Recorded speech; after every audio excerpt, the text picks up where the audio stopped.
بسم اللہ الرحمن الرحیم۔ السلام علیکم ورحمۃ اللہ وبرکاتہ۔ آپ لوگ کیسے ہیں؟ امید کرتا ہوں آپ لوگ خیریت سے ہوں گے۔ دوستوں، اے قوم، اب بھی سمجھ اور عقل و ہوش سے کام لے۔ حضرت نوح علیہ السلام کی قوم کی حالات سے عبرت حاصل کر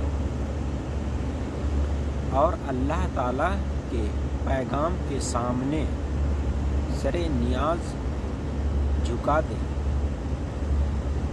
ورنہ قضا و قدر کا ہاتھ ظاہر ہو چکا ہے اور بہت قریب ہے وہ زمانہ کہ تیرا یہ سارا غرور و گھمنڈ خاک میں ملنے جائے گا، اور اسی وقت شرمندگی سے بھی کوئی فائدہ نہ ہوگا۔ حضرت ہود علیہ السلام کے نے بار بار ان کو بھی یہ باور کرایا کہ میں تمہارا دشمن نہیں ہوں، دوست ہوں، تم سے سونا چاندی اور تخت و تاج کی طلب نہیں کرتا ہوں، بلکہ تمہاری فلاح و نجات چاہتا ہوں۔ میں اللہ تعالیٰ کے پیغام کے بارے میں خیانت کرنے والا نہیں بلکہ امین ہوں۔ وہی کرتا ہوں جو مجھ سے کہا جاتا ہے۔ جو کچھ کہتا ہوں قوم کی صداقت اور حال و مال کی بھلائی کے لیے کہتا ہوں، بلکہ دائمی و سرمدی نجات کے لیے کہتا ہوں۔ تم کو اپنی قوم کے ایک انسان پر اللہ کے پیغام نازل ہونے سے اچنبھا نہیں ہونا چاہیے، کیونکہ یہ پرانے زمانے سے اللہ کی جاری و ساری سنت ہے کہ انسانوں کی ہدایت و سعادت کے لیے انہی میں سے ایک آدمی کو چن لیتا اور اپنا رسول بنا کر ان کو خطاب کرتا ہے، اور اپنی مرضی کے اور نامرضی سے اس کو معرفت اپنے بندوں کو مطلع کرتا رہتا ہے۔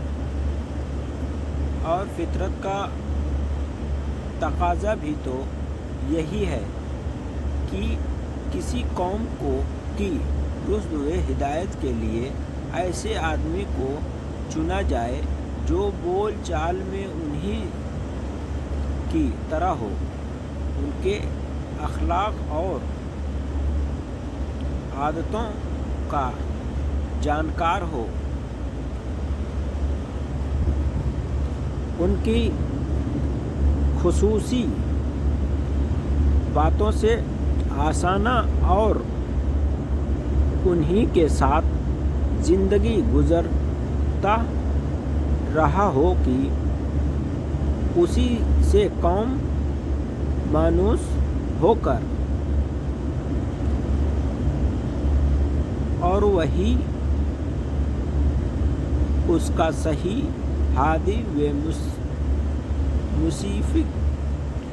مشفق بن سکتا ہے۔